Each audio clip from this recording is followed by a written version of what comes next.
If children are naturally curious, why do so many classrooms run on stress? When a neuroscience professor looks out at a room of exhausted college students, the problem looks less like a mental health crisis and more like a predictable biological result. Published on 31 July 2026, the essay borrows a cold rule from systems theory. A machine's true purpose is simply whatever it actually produces. If American classrooms consistently churn out burnt-out young adults, the author asks whether anxiety is just an accidental flaw in the education system or the exact product it was built to create. Written by Aaron Claybaugh, professor of psychology, University of Virginia, in The Conversation. Narrated for Arva. Temporary anxiety can often surface before the first day of school. Sometimes that can help kids get in the right mindset for a big day. But when anxiety becomes a constant feature of children's and teenagers' days, that stress doesn't switch off when they leave the classroom or finish an exam. It can become the body's normal, staying with learners long after graduation. I teach biology and neuroscience to undergraduates, and I believe that the way we educate our children, prioritizing performance and grades over curiosity and well-being, is producing a society full of anxiety-ridden adults. A recent survey of over 84,000 college students found that 1/3 of them self-reported moderate or severe anxiety, and roughly the same share self-reported depression. I've seen this unfold in ways I am only just starting to understand. A few years ago, one of my neuroscience students, whom I will call Hannah to protect her privacy, described how she experienced high school only as a way to get a scholarship to attend college.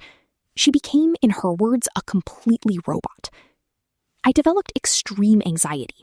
It completely took over my life, she said. There was no excitement to learn. Learning can be fun, but isn't always. Learning, as experienced by young children, is normally very rewarding.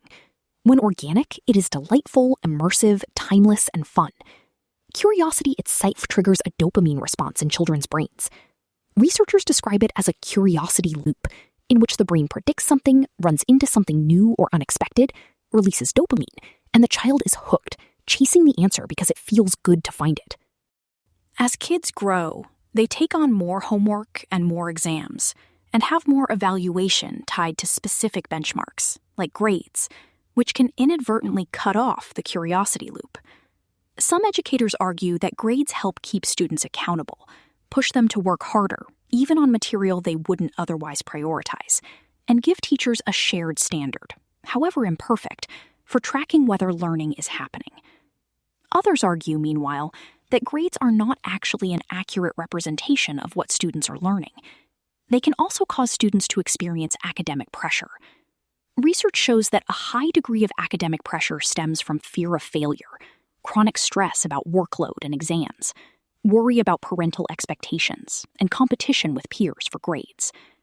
Though many things impact well-being, academic pressure is related to kids' mental health in a well-documented way. A 2026 study, for example, found that academic pressure to achieve at age 15 can predict depressive symptoms that persist into adulthood.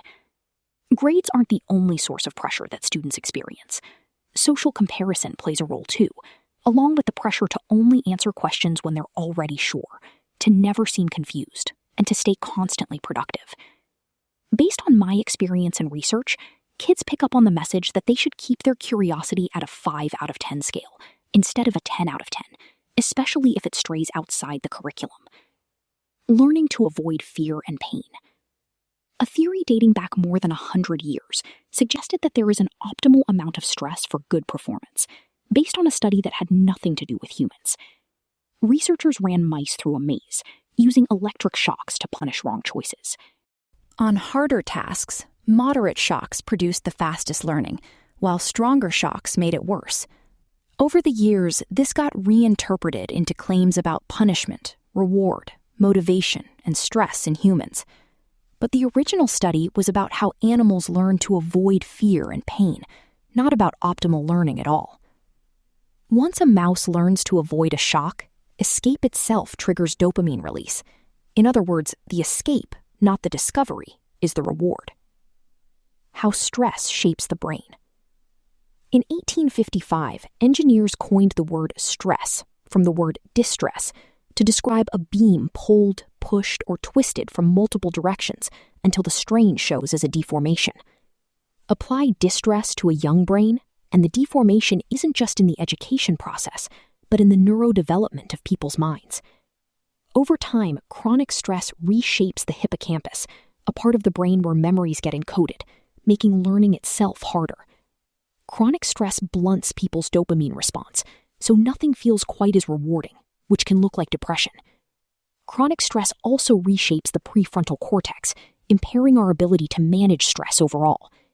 Each stressor lowers the bar for the next one, until anxiety becomes less a reaction than a preset that follows a student long after they've left the classroom. Chronic stress has implications for general health too, and can cause inflammatory and autoimmune symptoms. I see conditions like chronic pain and panic disorders in my students every semester. Unlearning old habits. In college, Hannah shared that she is still healing from some of that anxiety and has worked to unlearn the study habits she developed in high school. I was that person always in the library, like you're going to study. Wake up at 5:30, do this.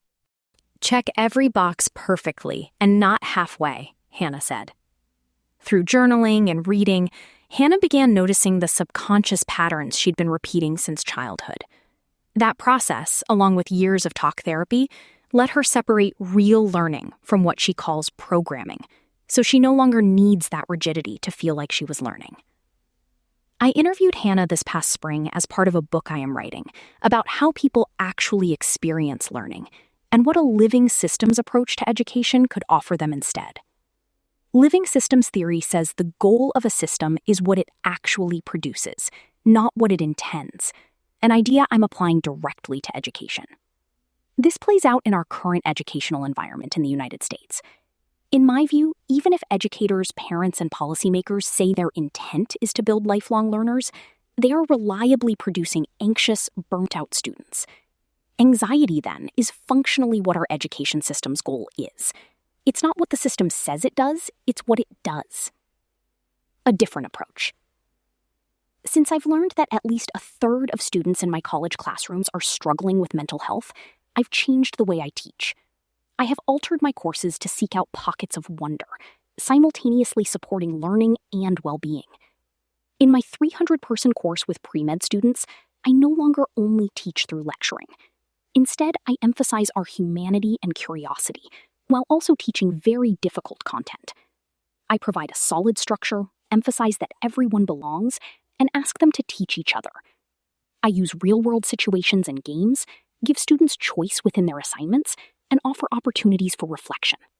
And yes, I use a traditional grading system. Learning can require persistence and struggle, and no one benefits from a classroom without challenge. But struggle and dread aren't the same thing. Does stress belong in learning? Maybe, maybe not.